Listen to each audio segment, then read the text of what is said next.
I think the best leaders make their people feel safe. And I see, Tommy, you know this, so many guys in the trades can't build a team and keep a team together to save their life. And it really comes down to they're just simply not treating their people the way that their people want to be treated and need to be treated. And I think a good leader is going to be the type of person that's going to have high expectations, going to have the accountability in place. But at the end of the day, you know that they have your back. And I really wish a lot more contractors would understand that you are crucial to creating that healthy culture in your business simply by being a leader that is approachable, that's somebody who's safe. Welcome to the Home Service Expert, where each week Tommy chats with world-class entrepreneurs and experts in various fields like marketing, sales, hiring, and leadership to find out what's really behind their success in business. Now, your host, the Home Service Millionaire, Tommy Mello. Welcome back to the Home Service Expert. My name's Tommy Mello, and I'm here with Tom Reber. He lives in Colorado, and I'm going to tell you a little bit about him. He's a coach. He's a sales expert. He specializes in leadership, all within the contracting business. He's the co-founder of the Contractor Sales Academy. He's a keynote speaker, a contractor coach, and he's also the host of the Contractor Fight Podcast. He's the co-founder of the Contractor Sales Academy since 2015. He's the business coach for the Motor Group. And he basically started in the painting industry.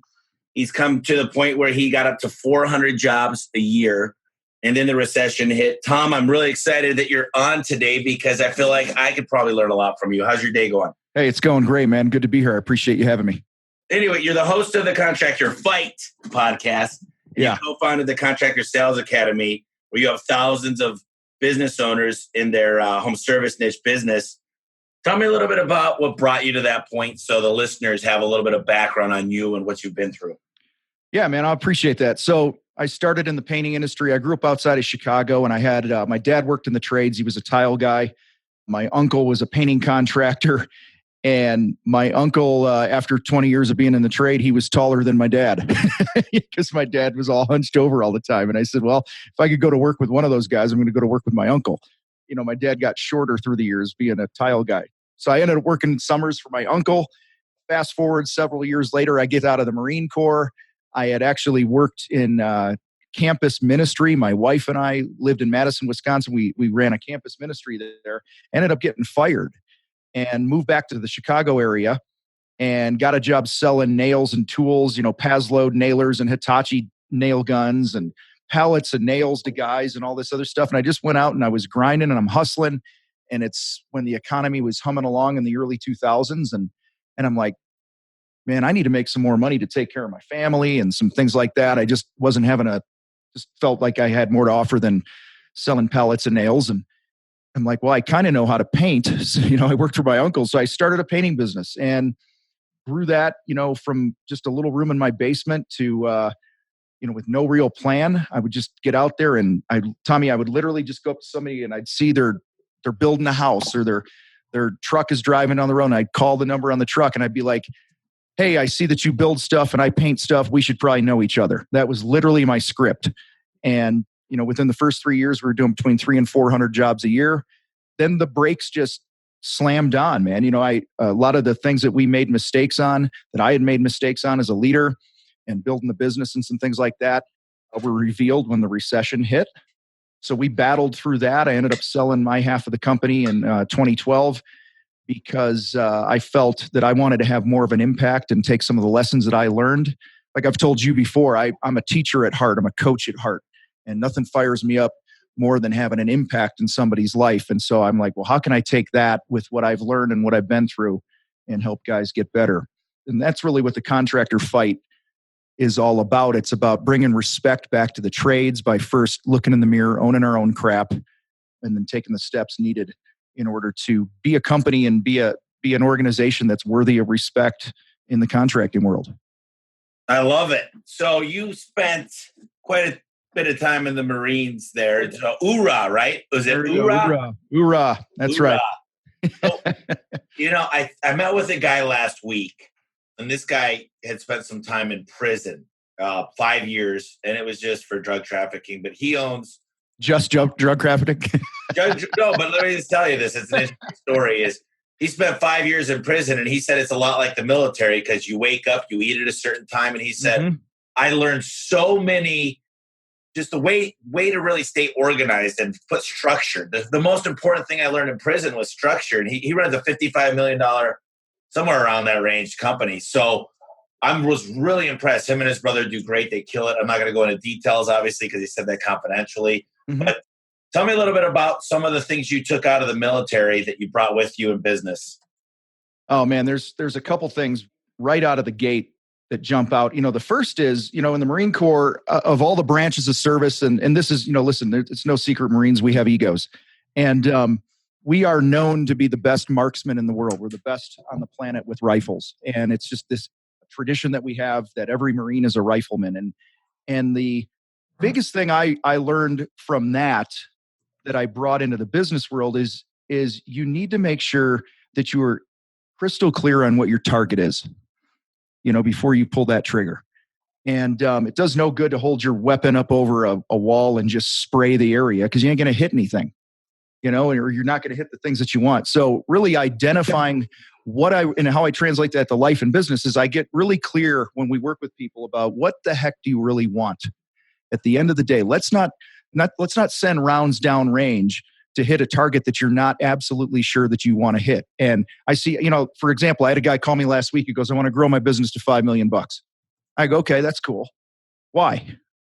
And through a series of other questions and, 15 minutes later, we got to the real why was he wanted to pay himself $250,000 a year. I said, so you really don't want the $5 million business. You want $250,000 in your own pocket at the end of the year. That was the real target. And so I said, so do we necessarily have to build a $5 million business for you to do that?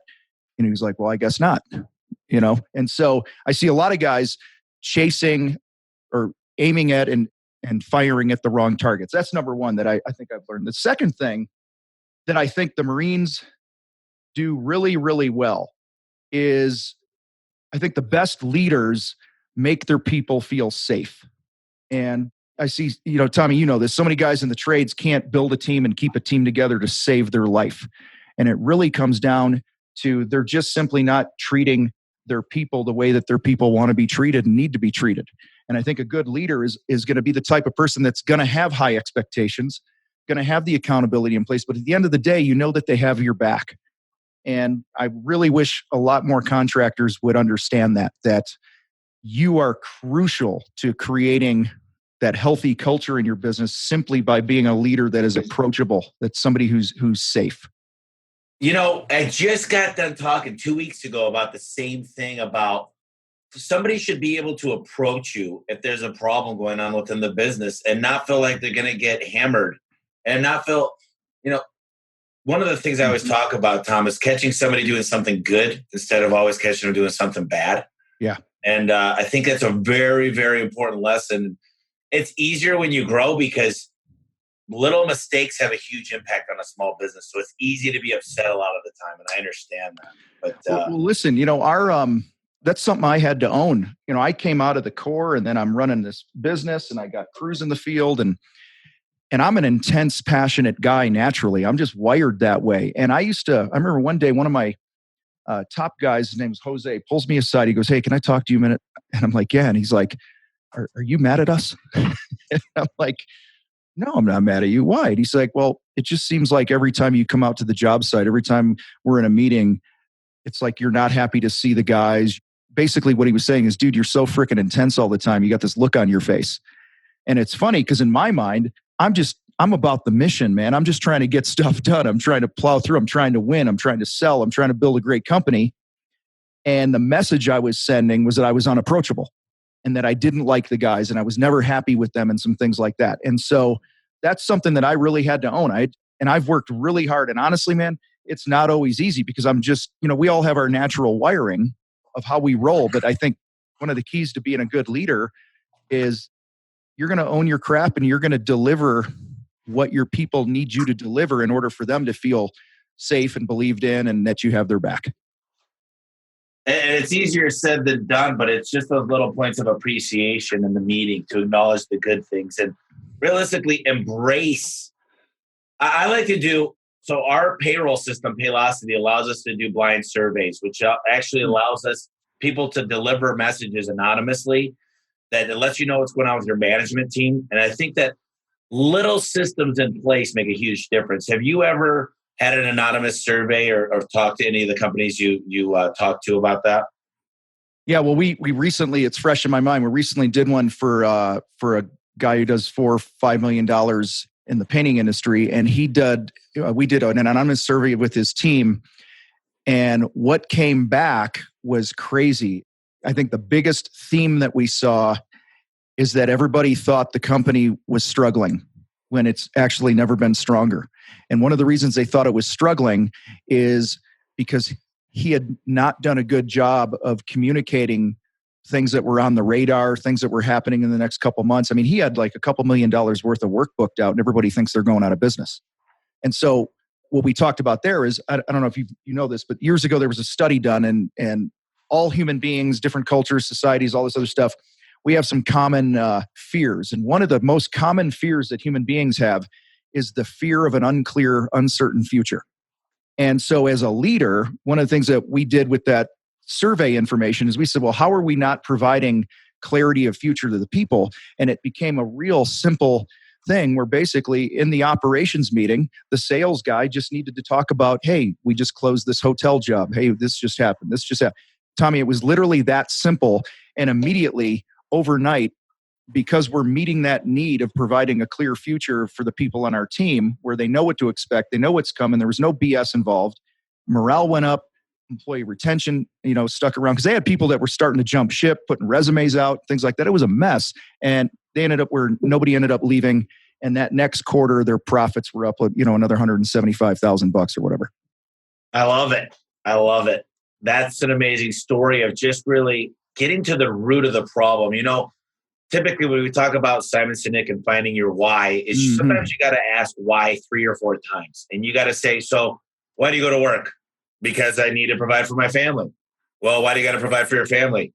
Because I love them. And if you go deep enough, and typically I like to do that on interviews. Why do you want to work for me? Because I found out you're a good company. Well, tell me what you found out about me being a good company and what made you want to work for a good company. Well, my last place stunk and I looked up your Yelp.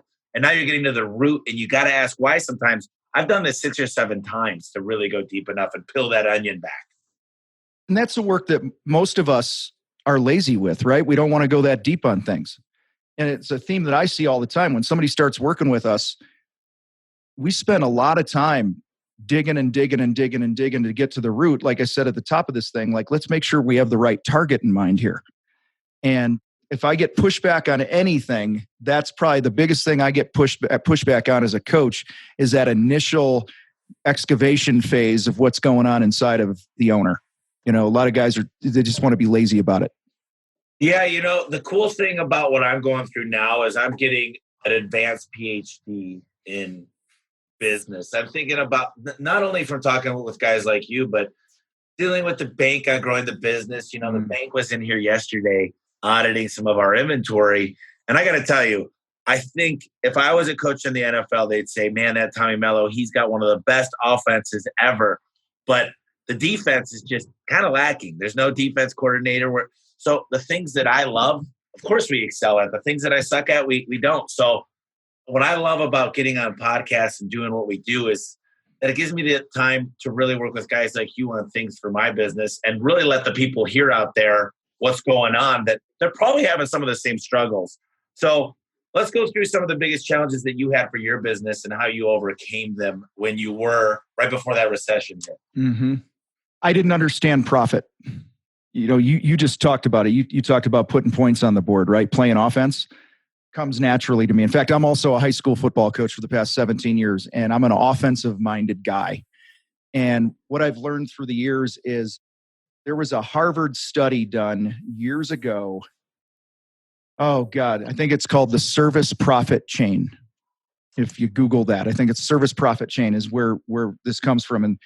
And through the years, what I've learned is we kind of call it the profit path now in what we teach, that if at the end of the rainbow is that pot of profit waiting for you there in your business, there's a lot of things that have to happen in order for you to be profitable in the long run. Now, anybody could, like a blind squirrel finds a nut now and then. You can have a profitable year now and then. You can have some profitable jobs here and there.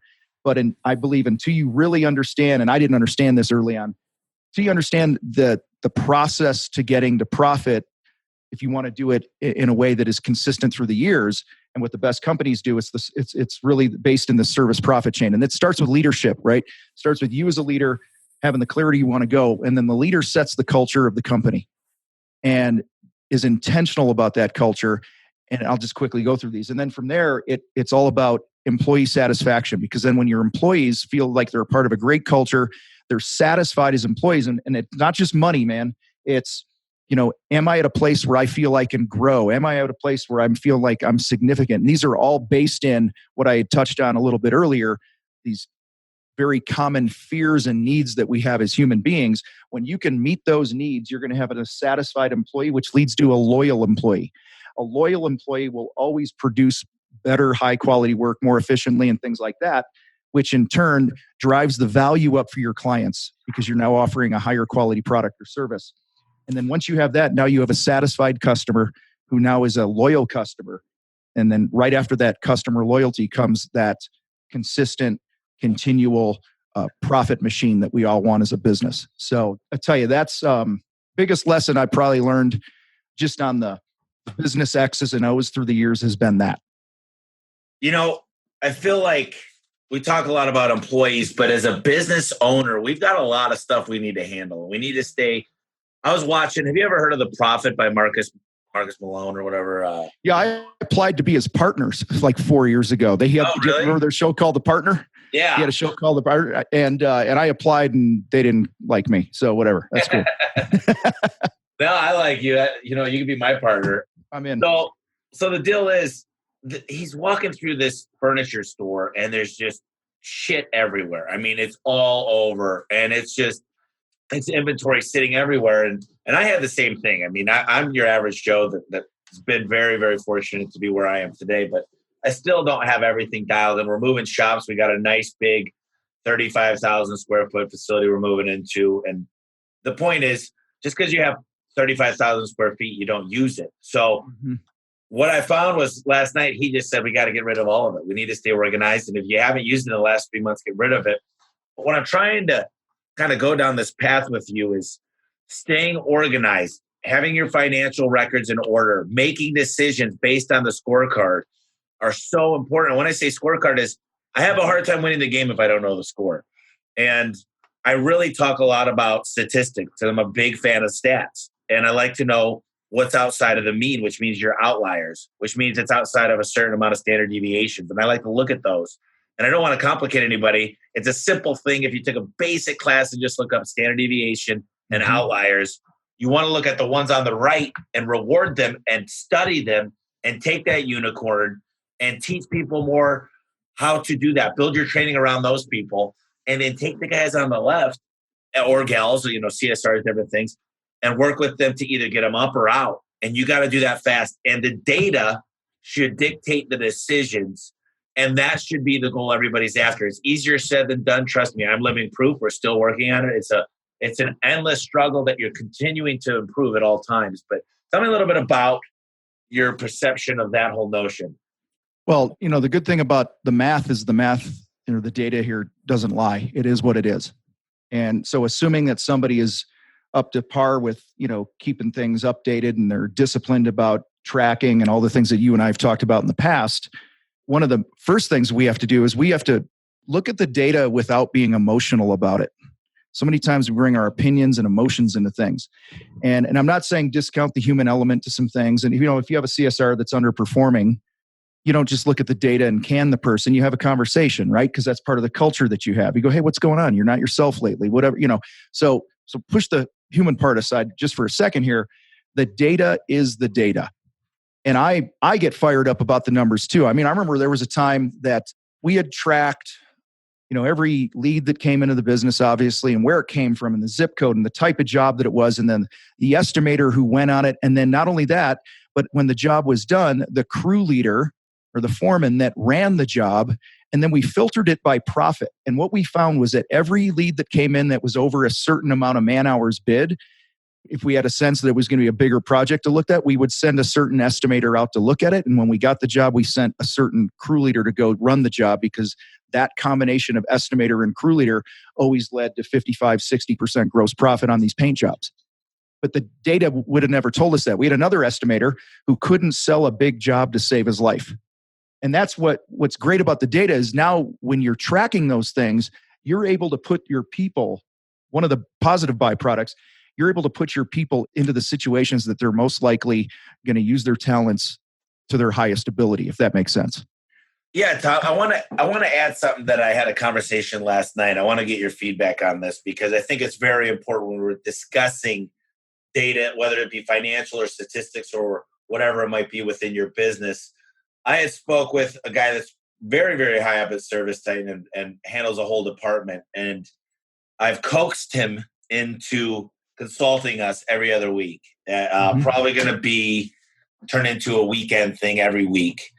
And I said, I need you for one sole purpose, and that is to pull the data using the technology and taking the human element out of it. And here's why. I said, our inventory was off on 3 factors that they tested of the 20 they tested of the bank because the guy fat fingered the input and outputs. He fat fingered. So the data is only as good as the data you put in. And I said, right, even if it's not perfect data, if it's all pulling from a system and aggregated into another system to look at it, it's always the same. So if it's not pulling the exact right stuff, but you're seeing an increase or decrease, you can see the highs and lows, as long as you take the human element out of it, it's fine. And I said, what I need, so this guy, his name's Matt, I said, I need this data to paint a picture for me. I said, I do not want to analyze data. I don't want to work on pivot tables all day. I want to take away the human element, and I want to make this stuff just automated so that when I look at a technician, I'm only looking at 5 to 6 key statistics and historical data and comparing him to the group. And that will allow me, so many people, they start looking at all these different things and they haven't mastered the first 4 or 5. And I want to hear your feedback on that because I've noticed the more people I get building pivot tables and throwing this in and moving charts over, and all of a sudden you had to rearrange 4 different stat charts to get the right data. It's like none of that stuff's consistent. It always changes and you lose a lot of your employees. I mean, the shit they show us just doesn't make sense. Well, it's an unemotional way of determining if somebody's doing their job or not, right? And what I mean is, how do you judge a technician in the field, or a painter, or a carpenter, or whatever? The only unemotional way to do it is by having consistent data. As a football coach, the first thing we do the morning after a game is we break down the tape. And there's certain things that we look at. Did we execute? Did everyone do their job on the play that we called? We literally, each position coach watches the film and breaks down the guys in his group and grades it. And then, how do you know Tommy, if I'm you're a stats guy, right? If I'm in the NFL and I'm a kicker, how do I know I'm a good kicker? I make kicks, and then you compare my percentage of kicks to all the other kickers in the league. Well, I think if you want to build a stronger team, you've got to take that data and, I had guys go, hey, I should get a raise because I'm doing a good job. You ever heard that one? It's like, hey, I think I'm kicking butt. And yeah. The thing is, you should be able to tell that person. Right. You should be able to say you are, and here's why you're not, and we need to work on it.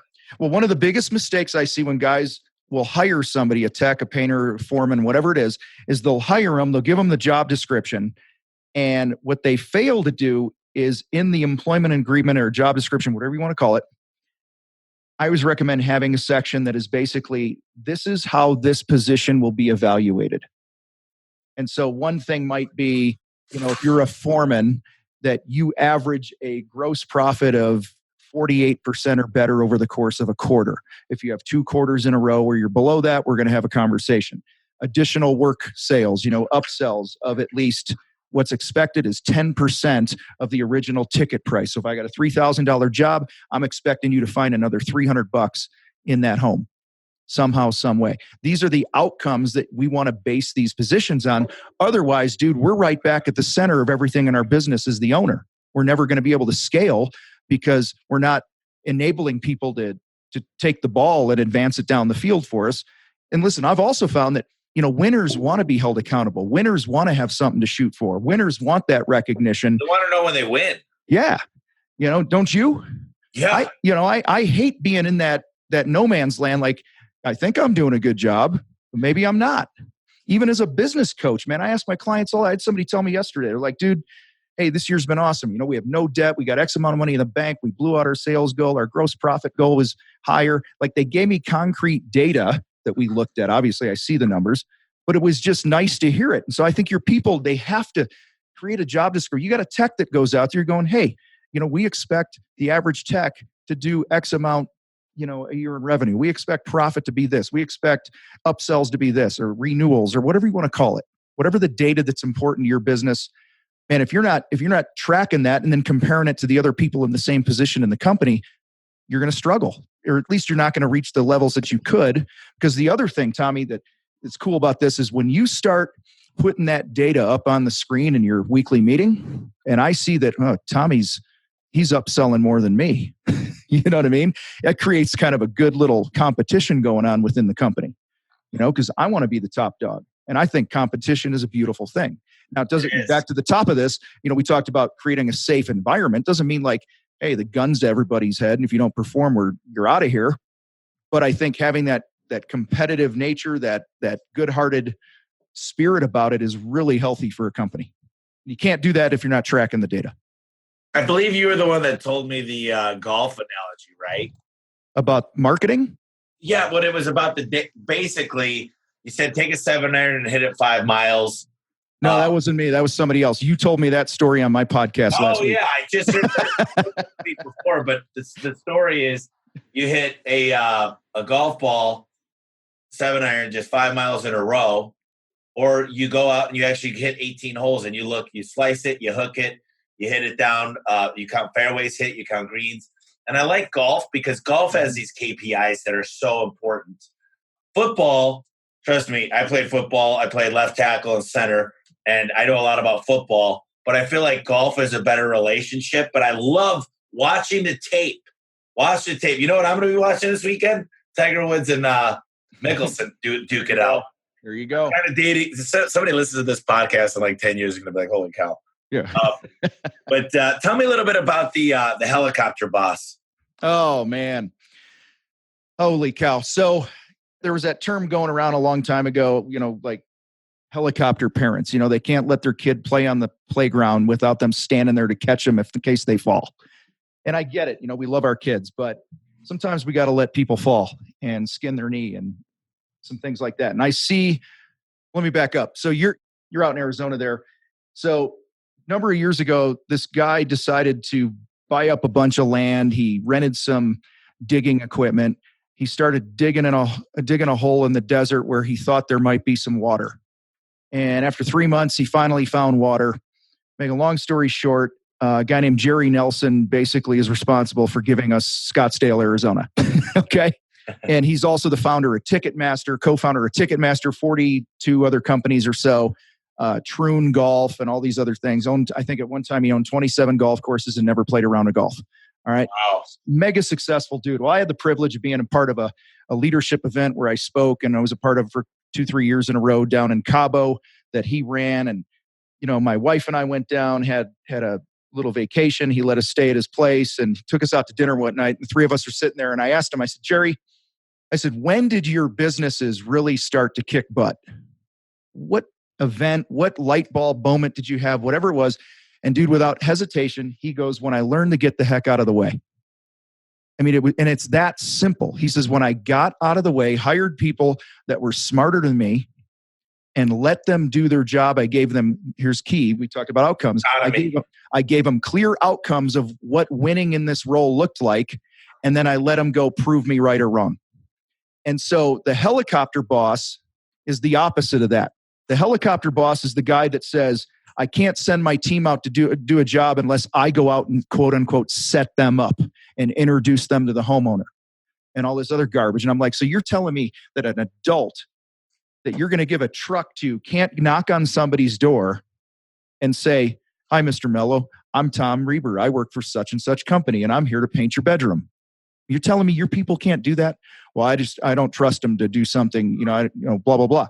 Well, that is the one thing, leadership wise, that is holding so many guys back from getting their butts out of the field or making the type of money they want. Or maybe they have an organization. I've seen it where guys have 20, 30, 50 employees and they're still helicopter bosses. And it's limiting because you've now created a culture where you're basically saying your growth is not important to me. Because as long as I'm hovering over you in your every move, you're never going to be able to grow to your full potential. That's huge. And I was talking to a guy yesterday. You remind me of the conversation. He goes, Tommy, my guys they just can't sell like I could sell. They're not good at going out in the field. And my number one thing that I did, Tom, is I said, when a guy could sell better than me, one technician, and I remember it was 2012 when I completely exited. I still ran jobs after that, probably till 2015, but he came on and he smoked me. And I said, when a guy comes on that does better than me, and I'm a competitive SOB. I mean, I compete. And I like to say now that I can compete with the best guys I got. And I'm talking three things: technical, operational, and sales.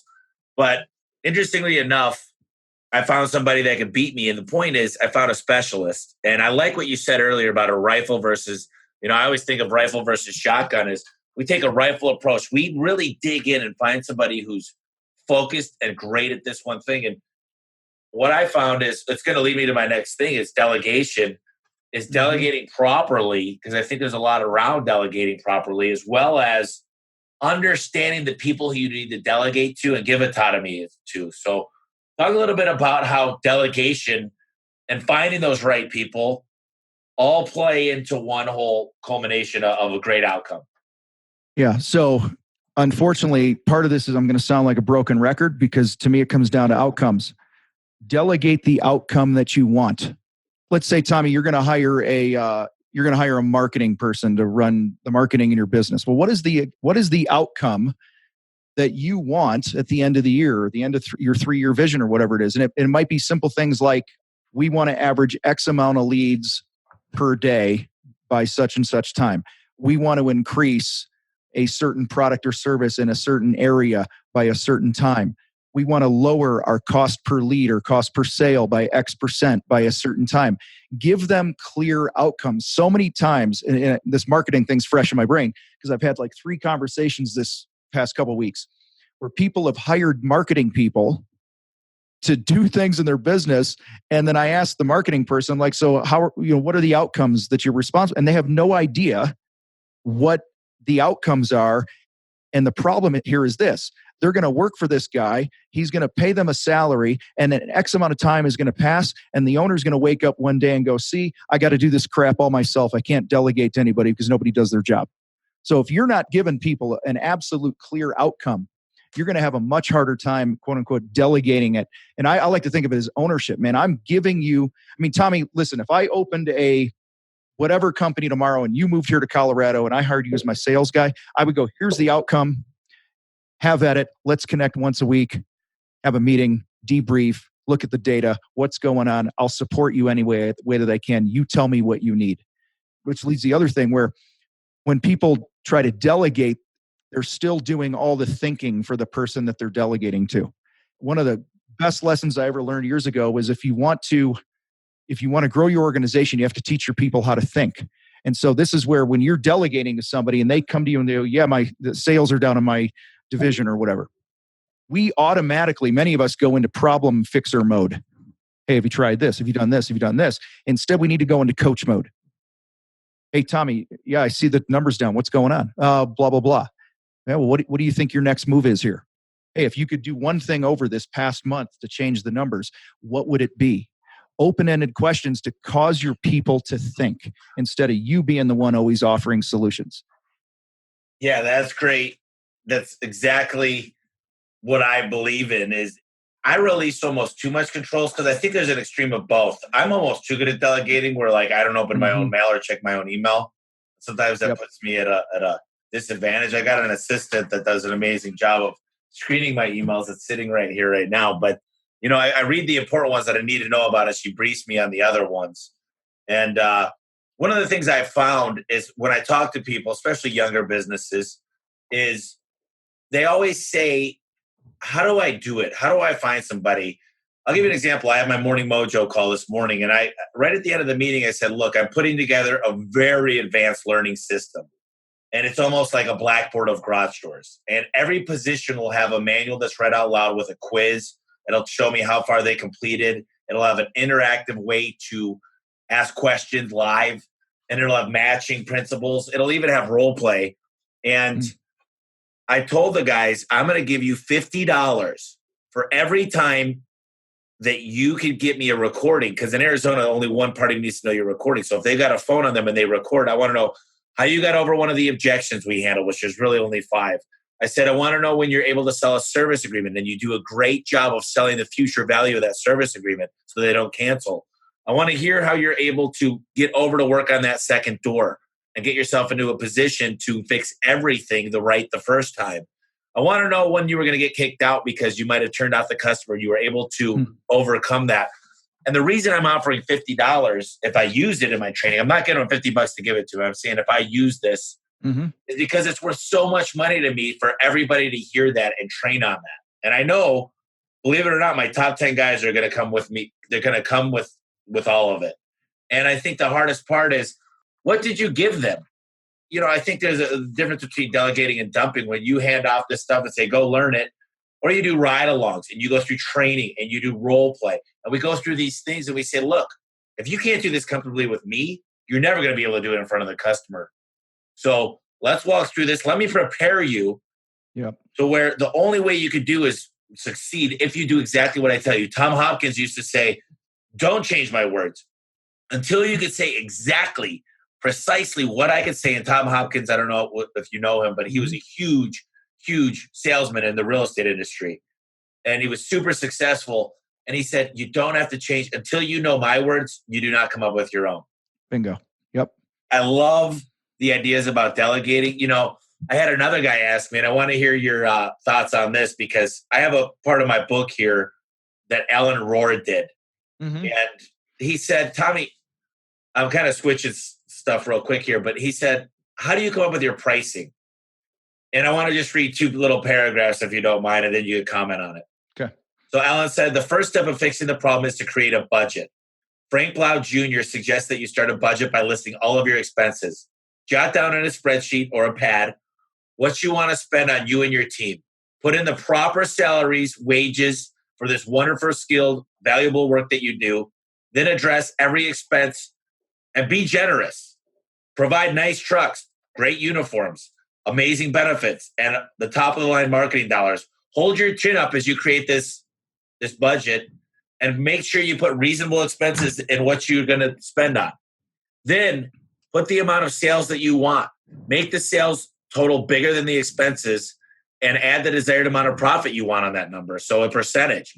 Then take the sales and divide it by the number of widgets you could sell, or if you sell labor, put it in as an hour of unit per day. And then divide that and play out a few scenarios. As you do this, you'll start developing the sense that you need to start charging more than your competitors. Now take a huge gulp because you're going to understand that to be better, faster, stronger, nicer, more current, and better equipped, and all of those things, better marketer, better communicator, you need to charge more money. And that's how you come up with your pricing. Instead of saying this is the industry average and this is what I should be charging because that's the way we've always done it, you just say, these are real costs.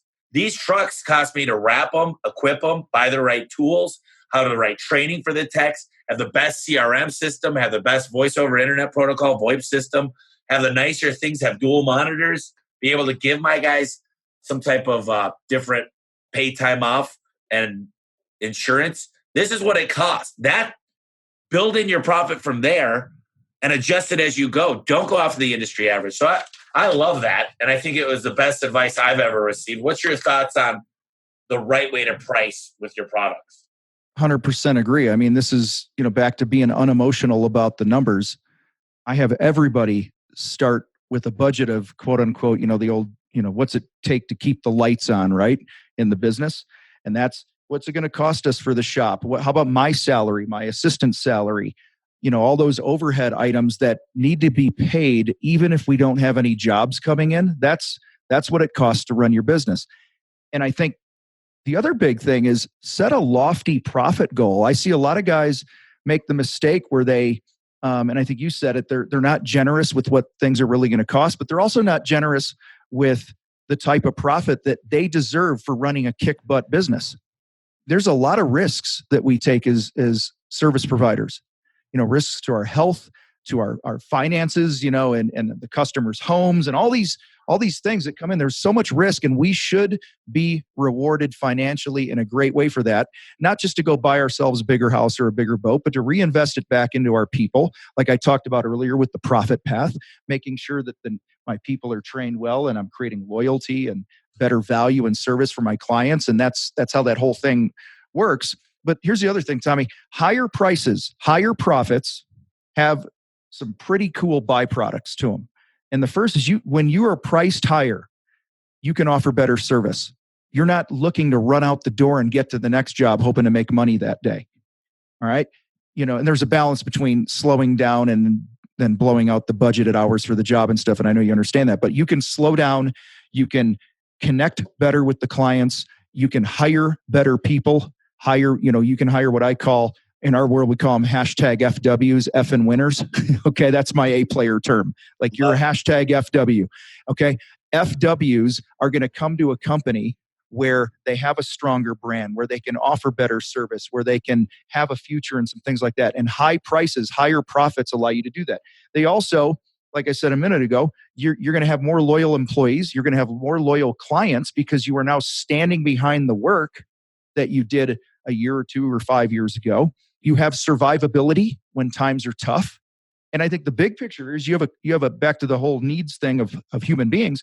You have an environment where people have a clearer future of what's in store for them. So then you're going to have less turnover.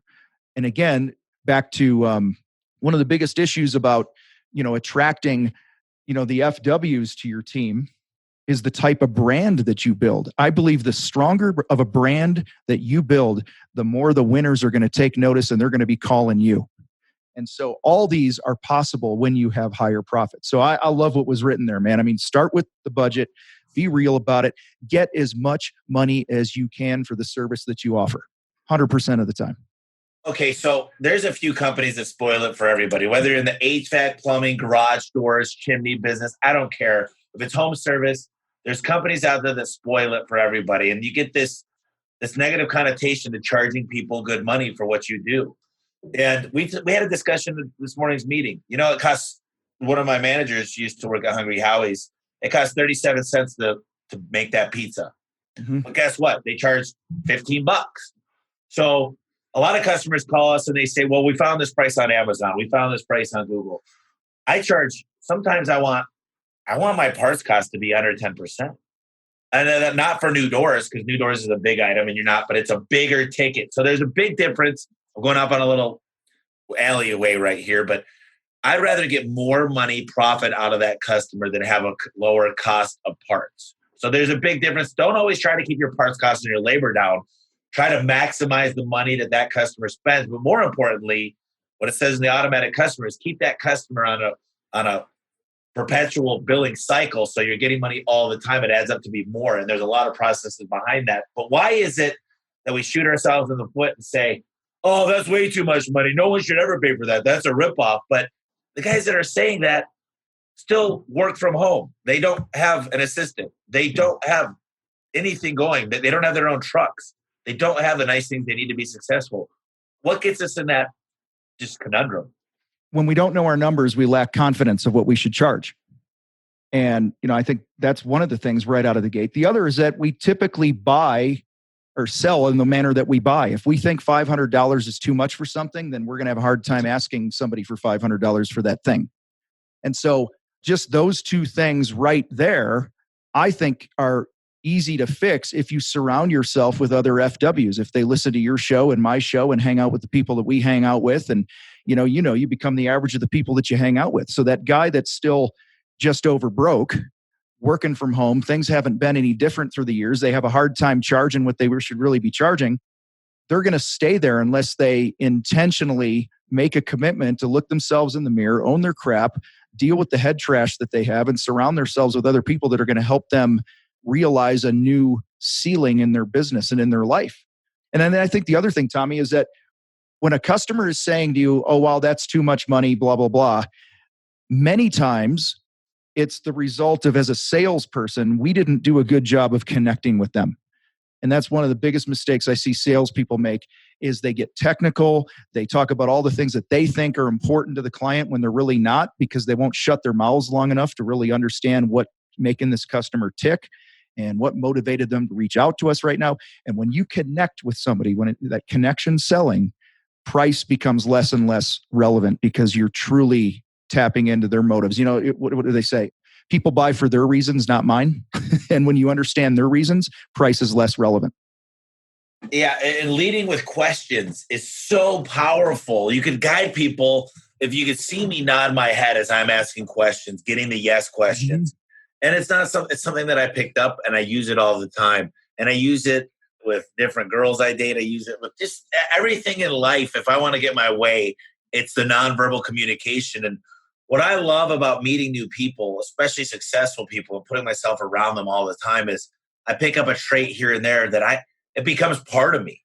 And I'm continuously looking for better and better solutions for everything around me, that I just am always adapting new things. And I think that a lot of people get content with where they are and they're afraid of change. And there's never been a better time now to change. Moore's Law talks about exponential growth. And I believe we're in a time with technology and the way we're learning about the human being interactions is right now. There's never been a better time to be in the home service niche. Everybody's getting ready. A lot of baby boomers are getting out of the business. And if you jump in and you're willing to adopt change, first and foremost, your life could be very, very fun. It's fun for me. I got to tell you, I enjoy being in this niche, and light bulbs go on every day, all the time. It's amazing what I'm able to pick up just from conversations with you right now. I got all these different notes. Let's dive into another subject here. So a lot of business owners struggle with sales and growing their business. What's the most common reason that you find that home services businesses find it really tough to grow outside of us? They hit a certain, I call it peaks and valleys. So they hit a certain peak and then they're not able to grow. What's causing that and how do they get over that? Well, like we talked about earlier, a couple things we talked about earlier. Number one, they're not clear on where they want to go. Number two, they're hovering around everything. They won't get out of the way. Our ego gets in the way. Like you said, hey, for years you were the best salesman in your company. And then when you recognize somebody who could sell as good or better than you got out of the way. Imagine had you not gotten out of the way, where would you be right now? Right? You probably wouldn't be where you're at now. And so we got to be clear on where we want to go. We got to be willing to put our ego aside. And then I think the big thing is we don't focus enough, and this is just in the trades as a whole of why we don't grow. Tommy, we don't concentrate or focus enough on marketing and sales. I see so many guys, $2 million, $5 million businesses, they're still consumed with the technical aspect of their trade. And one of the biggest lessons that I've learned through the years is nobody really gave a crap about the paint job. At the end of the day, they assumed that they're hiring a professional company, that the paint job was going to be good. It was going to be good enough. It was going to be really great in many cases. What mattered the most to them was the connection and the experience. And those are all part of marketing. Those are all part of what real sales is about. Sales is not just a bunch of scripts and how to deal with objections. It's what I talked about earlier, what we teach in our Contractor Sales Academy. It's about connecting with another human being. And so I personally wholeheartedly believe that one of the biggest things that holds a company back from growing is that the owner doesn't truly look at sales as a skill that can be learned and developed, just like fixing a pipe or installing crown molding or whatever. Like those are also skills, or playing guitar or whatever. Like sales is a skill that can be developed. And I don't care what your personality wire type is. I don't care if you're introverted or extroverted. You can learn to be a salesperson, but most don't focus on that. I agree. And we talk about the customer experience. We talk about the book Raving Fans is really creating a great experience, which I've actually heard this a lot. The customers spend a lot of money with us and they say, we're having another issue, but we really like your technician. So don't get mad at him. And that's an amazing compliment for me because stuff does go wrong. So they say, don't write him up or anything. He did a great job because they built the rapport. And we call it REF. Build rapport, educate, and follow up. Because if you don't close the deal, I talked to a guy yesterday and he said, Tommy, yeah, we don't really follow up. But I said, what's your close ratio when you go out and do a new job? He goes, well, I'm probably with a little bit of follow-up, I'm about 40, but my other guys are around 20. And I said, dude, you can't afford to market if your average close ratio is 30%. I said, we need to develop a follow-up system for you, because what is causing you to not get 60 to 70% of the new deals? And he said, well, there's all these illegal people, illegal meaning they're not citizens. They don't have insurance. They don't have this. And I said, do you guys show up in a uniform? Do you show up in a labeled truck? Do you say, is there a nice spot that we could sit down and discuss this? You're the only guy that's going to sit down at their kitchen table. There's all kinds of things that'll separate you. Do you give them a drawing of what it'll look like? And here's the deal. You could be twice the amount of money when you're following up and stuff, but showing you have insurance, you have workman's comp, you're bonded, you go sit down, you're a real human, and you could teach every one of your sales guys to do this. And that's the number one thing I'm finding of why you can't spend money in marketing, is because your close ratio is so low. So I jump into the KPIs, and I only have 8 that I really dive into to understand what's going on in your business. And the 8 are, I want to know what your acquisition cost is to get a customer to call you up. I want to know exactly your conversion rate when you get them on the phone. How many calls are you booking? And there's 2 outputs of this, so there's really 6. So one of them is how much money do I need to spend on marketing? One of them is how much money do I want to make in revenue? So the other 6, the next one is how many deals that my guys go out are we converting? And then I want to know how many sales. The difference between technical installation is how many, because if I'm killing it at service, but I'm not selling any new doors, that's an issue. So that's a KPI I look at. And then I look at what's your average ticket? Because if your average ticket stinks, but your conversion rate, I'd rather have a high conversion rate. And I hope I'm not losing people here, but I'd rather convert, if I go to 10 jobs, convert 9 of them and keep the same average ticket than convert 5 of them, because the opportunity cost is I'm keeping my competitors in business. I'd actually rather have a lower average ticket and a higher conversion rate, knowing that I put the stickers out there and the customer had a great experience. Well, you know what that makes me think of? It's back to sports and stuff like that. Is, dude, you got on base, and sometimes you got to get hit by a pitch. And so, if my average ticket drops, but I'm closing the 90%, and I'm still in the door, and we're still selling our services at a profit. Maybe it's not the profit that I want, but I look at that as, hey, I took a pitch into the shoulder and I got to walk down to first base. And now I'm on base. Now I'm in the home. And now that they've given me money, they're more likely to do it again. Okay? Because the second anybody gives you money, they're more likely to do it again if you work a lot of those fundamentals of marketing and relationships. Well, upsells. I talked to the guy, same guy, and I said, what are your upsells? And he goes, well, what do you mean? I'd like to sell everything up front. I don't like to be a bait and switch. I go, look, if you think you're bait and switching, you got a real issue. The number one thing I tell my guys is, when you go to a home, you're there to do what they ask for, and that's it. So as part of our service, we do an inspection after we do the work that you called us out for. There's no reason. And then we have opportunities to notice things and fail certain things. And we only fail the safety issues first.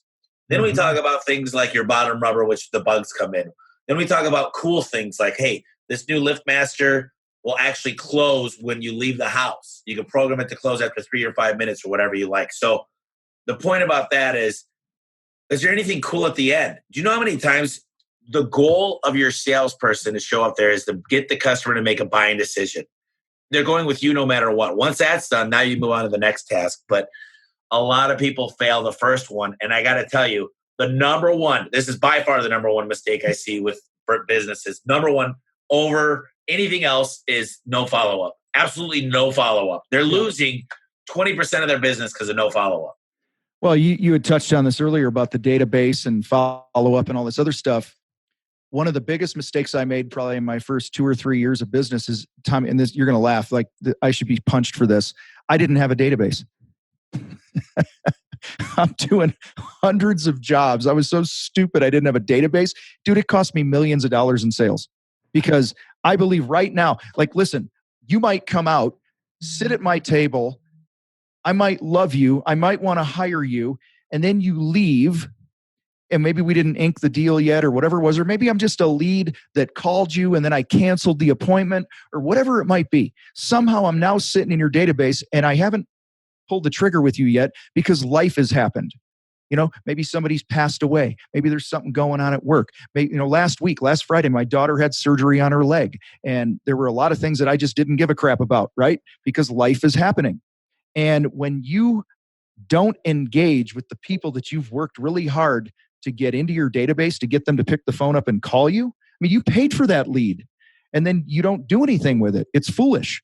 And I truly believe the average company that's out there has 25, 30% more revenue sitting in their database if they would properly nurture it and build relationships and stay in touch with people. And that's a huge area of the sales thing. To answer your question about where people screw up in the sales thing, is they don't see this as a long play relationship. They look at it just as a quick transaction. Like, oh, they called me and they didn't want me to come out and meet with them or whatever, so screw them. They're dead to me. And then you move on. You don't do anything with the lead. And that's easy stuff. That's low-hanging fruit. That's money that's sitting there for you right now. Yeah, there's so many things. And I understand that the home service businesses out there are probably saying, sales and marketing, great. I know inventory is great. I know all this stuff. I like to do two things. I like to write on a whiteboard: defense, offense. Defense is overtime, controlling your overtime. Defense is controlling your inventory. There's so many things that you got to be on the defensive side. I don't want to jump into all of them. You need to know your numbers. You need to know your financial checklist. You need to know your status. But offense, think about this. A defense to me would be buying a part for $1 cheaper. That cost me $5. I get it $1 cheaper. That's defense. That's more working on some of the stuff. But if I can make a sales guy, on average, my whole team, 100 technicians, sell something for $40 extra per ticket, $40 versus $1, I find so many people, they don't know where to focus. And if you whiteboard it and say, if I could I renegotiate with all my marketing stuff all the time. I renegotiate with my vendors. That's important. But the real two things to make a ton of money, three things: book more phone calls, number one. Number two, close more deals. And number three is charge more money, upsell. Call it whatever you want. I don't care if you call it upselling. People hate that word. Why did you upsell me? I'm like, you needed it. You wanted it. You wanted the cool features. I gave you an opportunity to buy it and I exposed it to you and you wanted it. It's not upselling. It's a bad connotation. It's just saying this customer wanted more and I gave them more. It's like if you come to me and you say, Tommy, you're a transmission shop, and you say, hey, look, I got your transmission out. You've got a motor mount that's decent shape, and the other one, it's probably going to last a couple more months. But in order to fix the motor mount, we have to pull the tranny again. Do you just want to get them both replaced right now? I go, how much? Yeah, it's going to be $400, but it'll cost you $1,500 if you come back in 6 months. Yeah, that makes sense to me. Just do it. I want to get it done right now. It makes a lot of sense. That's not upselling. That's common sense. Yeah. And so many people feel like they take advantage of customers, and there's nothing worse in my mind, because there are those bad companies out there in each industry that really. I'll give you an example of a company that they do springs, rollers, and bearings for $1,200. I don't like that. That's overcharging. But I'll charge $1,200, but they're going to get a lot more stuff. They're going to get springs, rollers, bearings, bottom rubber. They're going to get a new strut. They're going to get a keypad on the outside. They're going to get framing. And I build a value there, and we do really good at that. You understand what I'm saying? I do. What you just said made me think of the marketing guy, Dean Jackson. I was reading something by him the other day, and he was talking about if you're a company that provides ongoing service where people are paying you, and money each month or each year to come out and do stuff. And he says the bottom line is, in order for somebody to keep paying you, by continuing to pay you, they are better off in their life. It's that simple. They're better off in their life, which is why they continue to pay you. But when we stop adding the value and building the relationship and all those other things, then it just becomes a transaction that they look at as an inconvenience. Okay, so that's why it's so important. Like you were sharing about your tech, where people are like, hey, don't be mad at the tech. That's a great sign, because that means the people are connected to your person and they believe they're better off having Billy in their home than somebody else in their home. And so they're going to keep paying you. Yep, that's deep. And I think that people just, the listeners out there just got to understand that this is so much information that we talk about on these podcasts. And you just need to work on the business. And it's such a cliche that we hear all the time of just sit back, let it all come in, and realize what is the most impactful areas you can work on today. And I know mine, believe it or not, is inventory. I mean, look, I have 15 warehouses full I have $3.5 million out there of inventory. And I know that as we grow, there's two things my CPA told me. He goes, Tommy, I want you to keep an eye on two things as you grow and realize there's a red X on your back because you're getting big. Everybody's going to try to take you down. You need to pay your taxes first and foremost. And secondly, you need to have systems in place for your inventory because it's easy to have one location, but with as many as you have, they're going to try to steal from you blind. Locking the door keeps the good people out, not the bad people. If somebody wants to steal really, really bad, they will. But if somebody needs to take in a surge protector and says, hey, he's not going to care. He hardly pays anything. Plus, I did that extra. I call it in my book, creative justification. They're not bad people. Right. They really aren't. They just created a scenario in their head of why they want to steal something, but they don't consider it theft. They just say, I did this extra stuff. I got him a lot of extra metal this week. I took some extra metal from my house and put it in the metal, so that should pay for it. They really do. They conceptualize it in their mind of why it's okay. And it's just not. So you got to have checks and balances. And that's every person needs to find out what they could do today with the biggest hole in your boat. If I was on a sinking boat and I needed to go another 10 miles, I would find out where the biggest hole is and first patch that one to be the most impactful. Yeah, and I think, back to the how to grow your business and stuff. Yeah, there's offense, there's defense, there's inventory, there's everything else. At the end of the day, one of the top priorities, I believe, really the top priority of any business owner, I don't care what industry you're in, has got to be sales, because when you have money coming in, you have oxygen, and when you can breathe, every other problem is manageable. So for those listening, focus on marketing, focus on getting the phone ringing. Tommy, that's my biggest takeaway on the couple times that you and I have talked on my show and stuff, is how fanatical you are about marketing and getting that phone to ring, and how you're not judgmental of the lead sources not emotional about them. You judge them based on the data, but you're like, man, if we're not booking calls, we're screwed. So like everything's easier when you're selling. Like your inventory thing right now, Tommy, you know what? You might get to a point in this whole inventory thing where you go, this is just over my head. But because you're selling and you got money coming in, you can hire a kick-ass person to take care of it for you. And so I bought 4 books last night on inventory, and I'm out scouting right now. I went on Young Entrepreneur Council, and I'm scouting to get somebody to help because, look, I'm not the guy. I talked to my general manager yesterday. I said, hey, when's the last time you worked in a warehouse, like Amazon warehouse fulfillment? Right. He goes, I haven't. I go, either the hell have I. Well, why don't we hire somebody that's better than us that could really show us the ropes? That my goal within the next 3 months is that you could look at something and know how much is there, meaning that if it fills that spot, you have 1,500 of them. Then you just got to count the loose ones up top. And it's locked up. And look, this stuff is not rocket science. They've been keeping inventory since Mayans were around in Egypt. It's not, you don't need this fancy software to do half the stuff we talk about. And everybody goes, oh, well, once this is done, once we get there, once this happens. No, do it today. And my whole thing is we're moving buildings in March. And we're going to set this place up, and it's going to be the model shop. And then all the spokes will continue to follow our lead. So there's so many things we could talk about. I want to ask you real quick about your approach to own your own crap and become a better leader, and then we'll kind of wrap it up. Yeah. Well, I have a process that we follow when we work with people, and it's the very first step in the process is you got to own your crap.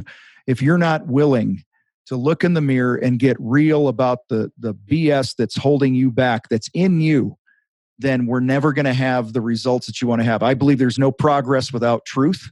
A lot of guys BS themselves. Earlier, you talked about a guy who was, and rightly so, right? It bothers us, but he was talking about, there's all these unlicensed guys out there, and there's this and there's this. So many times we point to external reasons why we're not being successful, and I call bullshit on that.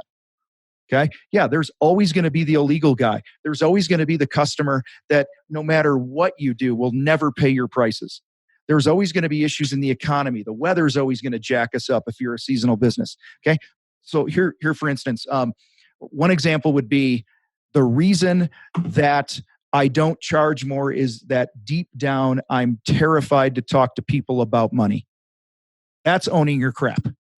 And that's putting it out there, looking somebody in the eye. Like we have a private Facebook group called the Contractor Fight. And the cover charge, it's a free group, but the cover charge is that you have to own your crap within 24 hours. So guys will jump in and they'll go, they'll go, yeah, I'm not good at marketing.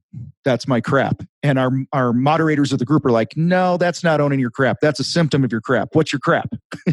Okay, well, I'm a procrastinator. I'm lazy. I'm too cheap to hire somebody because I'm afraid of being poor and I'm insecure.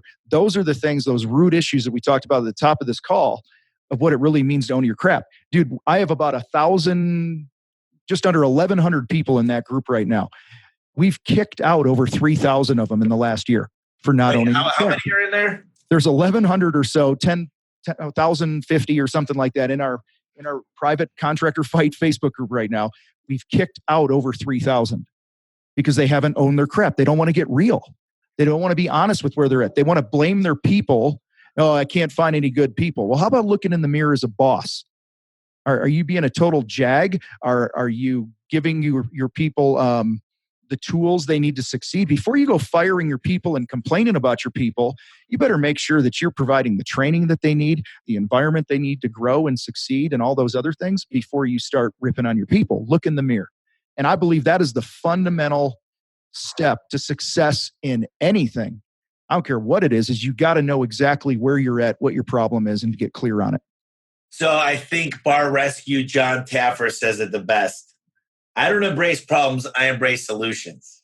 And I think there's a lot to be said about that because so many times people say the same thing to me. They say, yeah, well, I'm talking about my own technicians, but business owners do the same thing as, oh, the dispatcher hates me, and oh, this guy gets favored, and oh, that customer, I'm in an area that doesn't have money. The best story I could tell you, and I'm not going to go into numbers, but I had a guy from Milwaukee, the market manager, call me up, and he said, Tommy, he goes, I really want to send my guys out there again to train with a couple of the guys that I know are really successful. I said, better, I can do one better yet.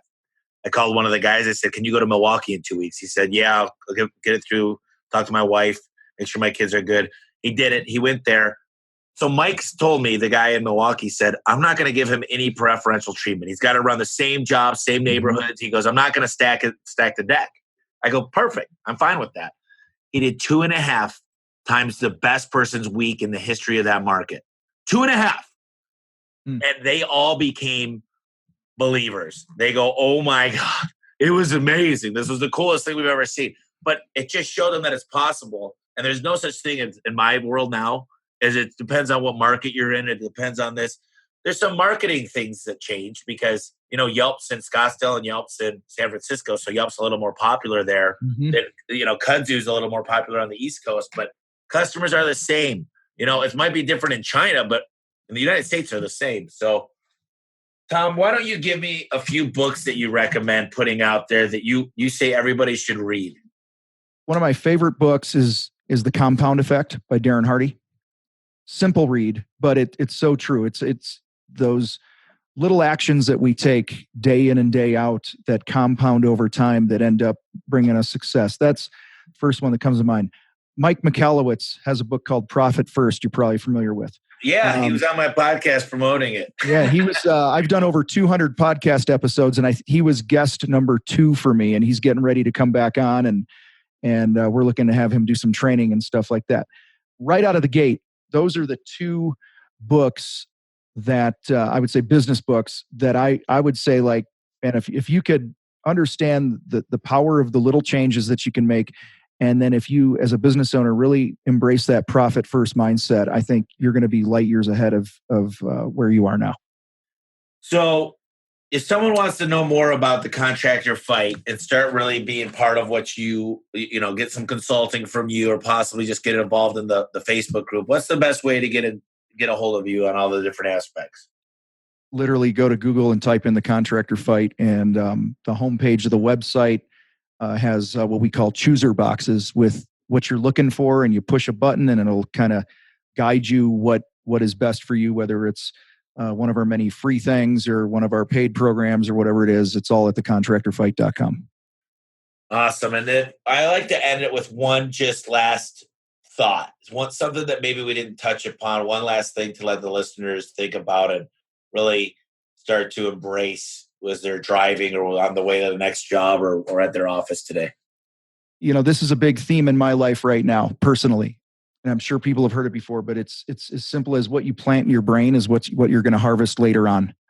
And I've seen so many guys They're like, I'm doing the right things. I'm tracking my leads. I got my KPIs dialed in. I'm doing sales training. I'm doing this. But what they're not doing is they're not feeding their brain the right messages. They're allowing too many toxic things into their brain. So when you catch yourself saying something like, man, there's just nobody out here that wants to work, or millennials don't want to work, you're basically telling your brain to look for that crap, and then you fulfill it. The technical term is the reticular activating system in our brain. And so it's like, Tommy, if you're in a crowded airport, right, and it's super loud, but you hear the word garage door, like 50 yards away. Oh yeah. You're going to be like, hey, what? Garage door.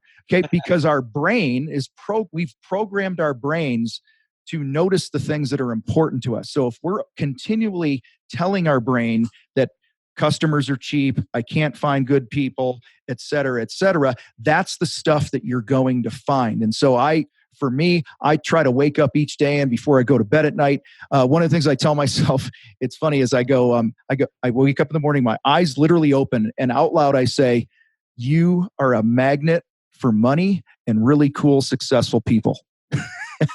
And when I tell myself that every day, it's funny. I'll find a $20 bill on the ground. I'll have somebody call me out of the blue and go, hey, we want you to come in and do a workshop for us. And then the phases of time when I'm not consistent with that, I get just the opposite. So I want to encourage everybody you could be doing all the right things, but if you're not feeding your brain the right messages, you're going to be struggling, because our brain is always going to find what we're telling it to find, if that makes sense. I love it. Well, listen, I had a great time. Every time we talk, I can talk to you for days on days. I think I could learn a lifetime from you. I really appreciate you coming on, Tom. Well, Tommy, I appreciate you having me, and I learn something every time I talk to you as well. That sounds good. Well, listen, I appreciate you coming on, and we'll talk to you soon. All right, man. We'll see you. Hey guys, I really appreciate you tuning into the podcast. I wanted to let you know that my book is available right now on Amazon. It's called The Home Service Millionaire. That's homeservicemillionaire.com. Just go to the website. It'll show you exactly where and how to buy the book. I poured 2 years of knowledge into this book, and I had 12 contributors. Everybody from the COO at Home Advisor to the CEO of Valpak, and of course, Ara, the CEO of Service Titan. It tells you how to have the right mindset and become a millionaire and think like a millionaire. It goes into exactly how to turn on lead generation. Have those phones ringing off the hook for the customers that you want to be calling, where you can make money and get great reviews. It also goes into simple things like how to attract A players. Listen, if you want a great apple pie, you need to buy good apples, and you need to know where to buy those apples. And it also talks about simple things like knowing how to keep the score. You should have your financial check every week. You should know exactly what's coming in and out of your account. You should know when to cut advertising that's not working. And more than anything, you should know how to cut employees that aren't making it for you. Listen, you might have a big heart, but this book is going to show you how to make decisions built on numbers. I hope you pick up the book, and I really appreciate everything. I hope you're having a great day. Tune in next week. Thank you.